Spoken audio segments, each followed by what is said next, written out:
fantasy, I call it hyper paradise. Check your Fahrenheit's, fixated, paralyzed. Always lucky cause I fixed the frickin' paradise. Waited in my favor, I ain't waiting up for later. Take a...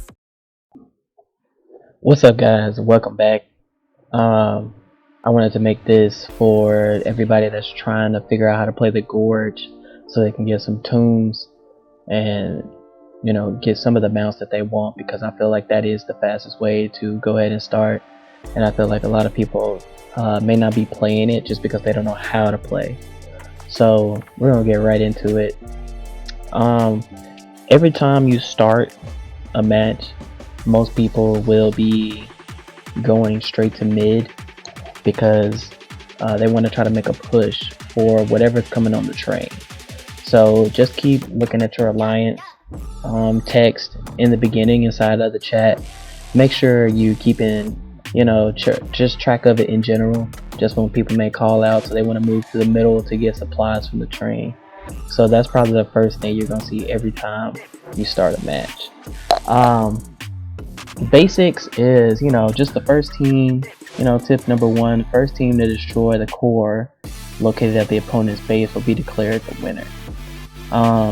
If no one destroys a core, then the victory will be decided based on the amounting HP within the cores and the towers, and then when the time runs out, you know, it'll be decided if it's a draw or win for the other team or for you. So the cores are important, but what's most important is the towers. As long as you have one tower and your opponent doesn't have a tower, you'll win every time.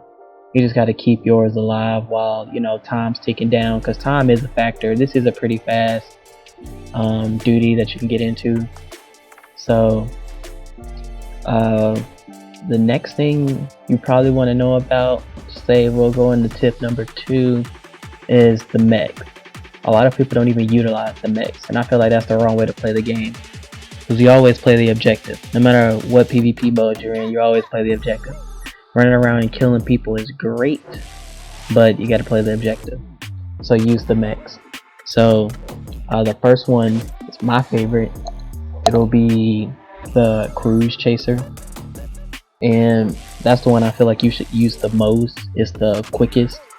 It's meant for destroying like any of the enemy team, you know, any of the mages or the little knights that are running around trying to blow up your towers. We'll get into that, but that's what you kind of want to use the Cruise Chaser for the most part. You want to make, it's just intercepting. You want to intercept everybody that comes by, whether it's like an actual player or it's the little NPC knights that are running around trying to blow up the towers, because they do the most damage to the towers. It'll never be like the opponent's characters and things like that. They won't do that much damage, but if you let the little minions run around and make it to a tower, that's when you really start to see them fall pretty quick, because they keep coming through. You won't really use the Oppressor. The Oppressor is more for defense. If somebody is at your tower, because of how slow they are, then you should be using the Oppressor to get rid of other teams' cruisers. That's what the Oppressor is for. It's defensive. It's really slow. It's useful if you open up the way and you make it all the way to somebody else's tower, you know, because your cruisers opened a path and you got an Oppressor out there. That's great.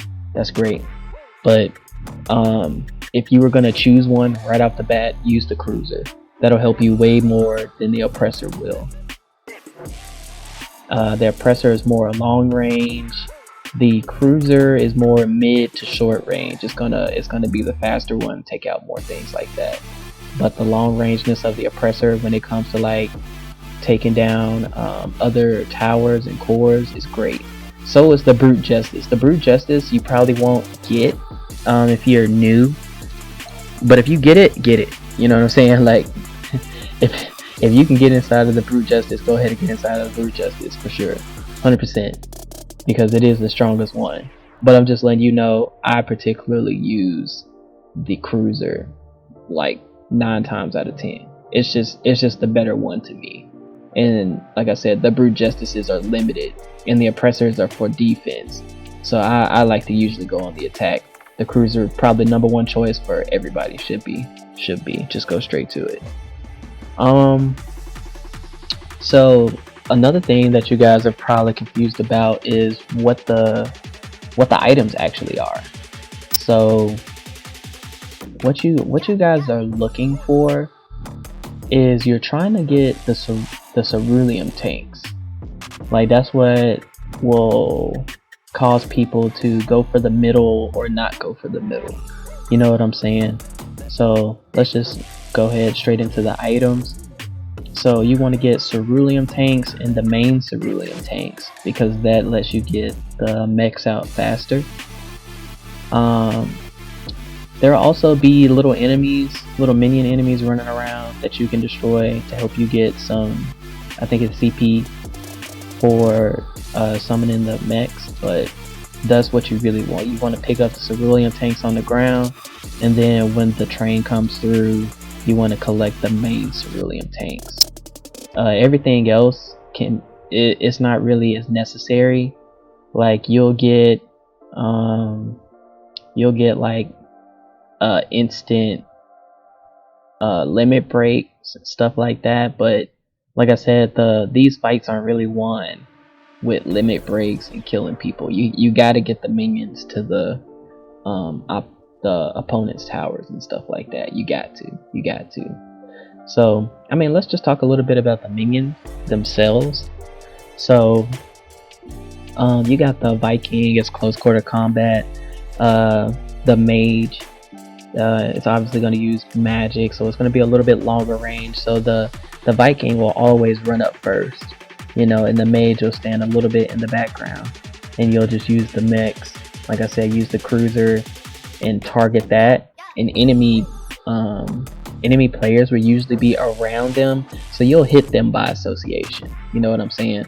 But like I said, the minions are the most important to take out, and then I target like enemy players, but I target the minions first. Get those out the way so that your minions can keep running forward.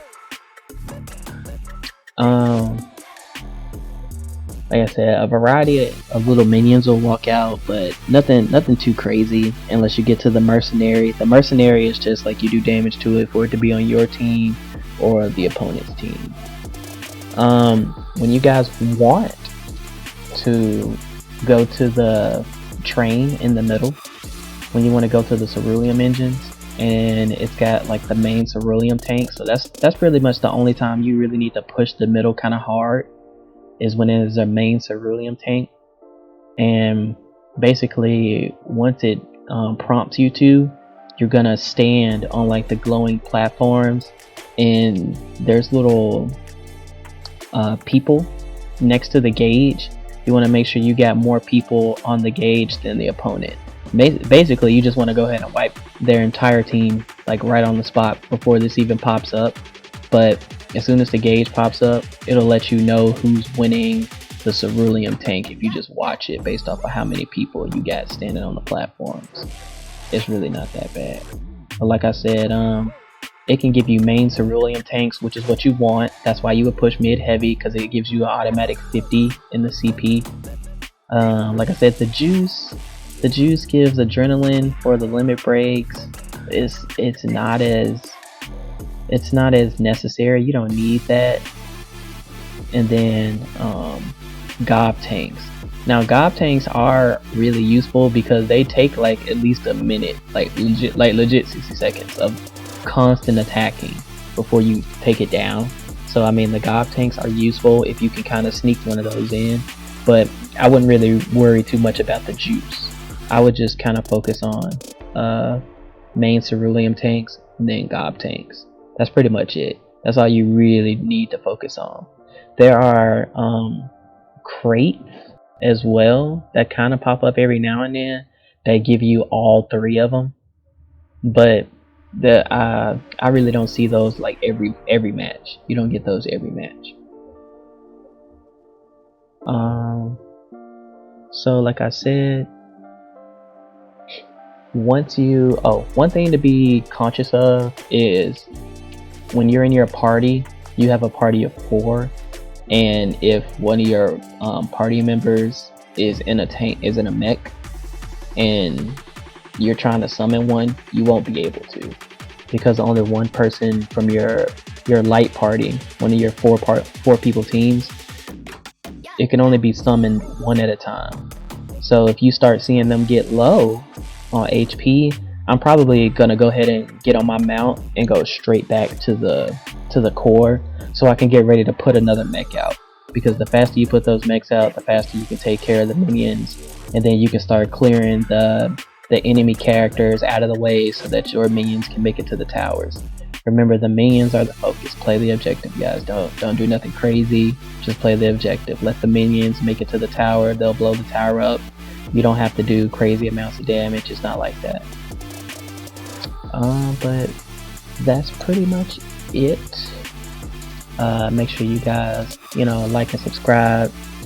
Soaring is, a little bit more damage and stuff like that, but you're not really worried about soaring. Soaring isn't like a deal breaker. It's not like make or break in the game. It's just something nice to have. But yeah, guys, just make sure you like and subscribe. I'll try to build more of these. I'll try to put some gameplay up as well to make sure you guys can actually see me doing some of these things that I'm talking about. But other than that, peace.